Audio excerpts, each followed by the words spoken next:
I close, as promised, with a special comment on the debt deal. Our government has now given up the concept of right and wrong. We have in this deal declared that we hold these truths to be self-evident, that all political incumbents are created equal, that they are endowed by their creator with certain unalienable rights, that among these are renomination, re-election, and the pursuit of hypocrisy. We have in this deal gone from the 4 freedoms to the 4 great hypocrisies. We have superseded Congress to facilitate $750 billion in domestic cuts, including Medicare, in order to end an artificially induced political hostage crisis over debt originating from the bills run up by a Republican president who funneled billions of taxpayer dollars to the military-industrial complex by unfunded, unnecessary, and unproductive wars, enabled in doing so by the very same Republican leaders who now cry for balanced budgets, and we have called it compromise. And those who defend it have called it a credit to a pragmatic president who wins some sort of political points, because having stood for almost nothing here, he gave away almost nothing for which he stood. It would be comical if it were not tragic. Either way, it is a signal moment in our history in which both parties have agreed and codified that the political structure of this nation shall now be based entirely on hypocrisy and political self-perpetuation. Let us start with the first of the great hypocrisies, the committee. The Republican dogs can run back to their corporate masters and say they have forced $1.5 trillion in cuts and palmed off the responsibility for them on this nonsensical super Congress committee. For 2.5 brutal years, we have listened to these Tea Party mountebanks screech about the Constitution of the United States as if it were the revealed word and not the product of other, albeit far better, politicians. They demand the repeal of amendments they don't like and the strict interpretations of the ones they do, and the specific citation of authorization within the Constitution for every proposed act or expenditure or legislation except this one. Where does it say in the Constitution that the 2 houses of Congress can, in effect, create a third house to do their dirty work for them, to sacrifice a few congressmen and senators so the vast majority of incumbents can tell the voters they had nothing to do with this?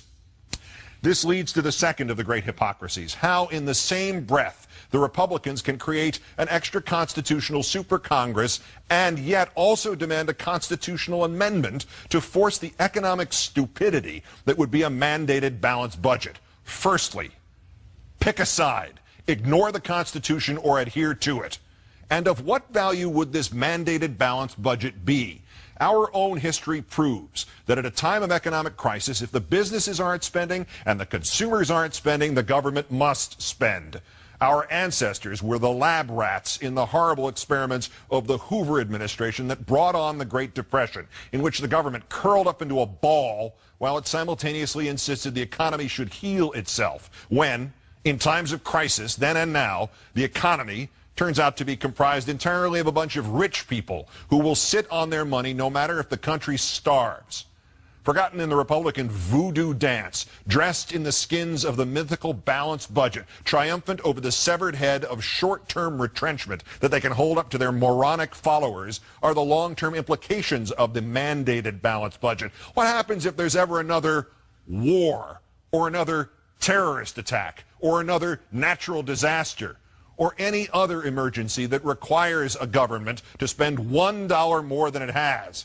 A constitutional amendment denying us the right to run a deficit is madness, and it will be tested by catastrophe sooner than any of its authors with their underdeveloped imaginations that can count only contributions and votes can contemplate.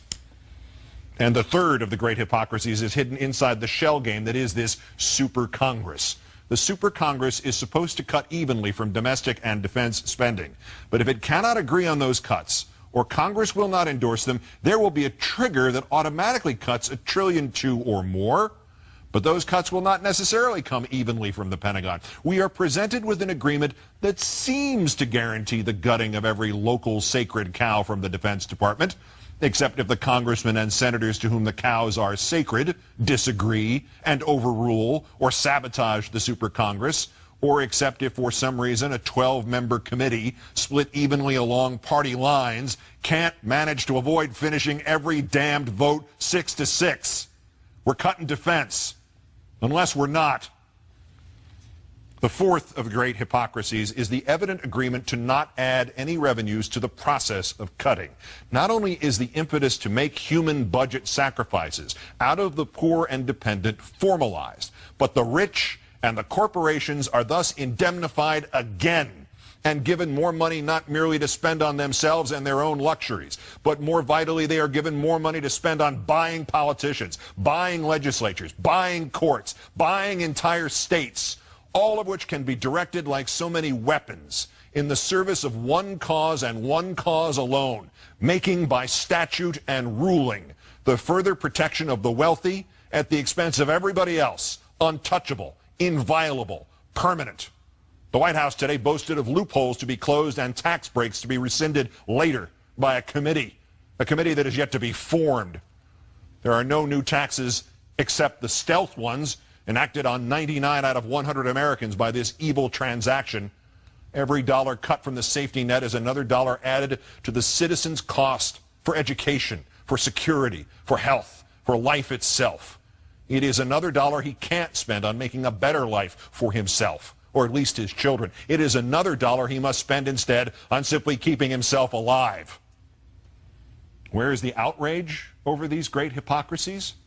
Do you expect it to come from a corrupt and corrupted media for whom access is of greater importance than criticizing the failure of a political party or defending those who don't buy newspapers or can't leap website paywalls or could not afford cable TV? Do you expect it to come from a cynical and manipulative political structure? Do you expect it from those elected officials who no longer know anything of government or governance, but only perceive how to get elected or how to pose in front of a camera and pretend to be leaders? Do you expect it from politicians themselves who will merely calculate whether or not it's right based on whether or not it will get them more contributions?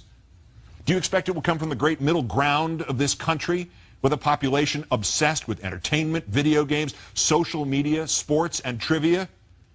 Where is the outrage to come from? From you. It will do no good to wait for the politicians to suddenly atone for their sins. They're too busy trying to keep their jobs to do their jobs. It will do no good to wait for the media to suddenly remember its origins as the free press, the watchdog of democracy envisioned by Jefferson. They are too busy trying to get exclusive details about exactly how the bank robbers emptied the public's pockets to give a damn about telling anybody what they looked like or which way they went. It will do no good to wait for the apolitical public to get a clue. They can't hear the clue through all the chatter and scandal and diversion and delusion and illusion. The betrayal of what this nation is supposed to be about did not begin with this deal, and it surely will not end with this deal. There is a tide pushing back the rights of each of us, and it has been artificially induced by union bashing and the sowing of hatreds and fears, and now this ever more institutionalized economic battering of the average American. It will continue, and it will crush us, because those who created it are organized and unified and hell-bent. And the only response is to be organized and unified and hell-bent in return. We must find again the energy and the purpose of the 1960s and early 1970s, and we must protest this deal and all the goddamn deals to come in the streets. We must arise non-violently but insistently.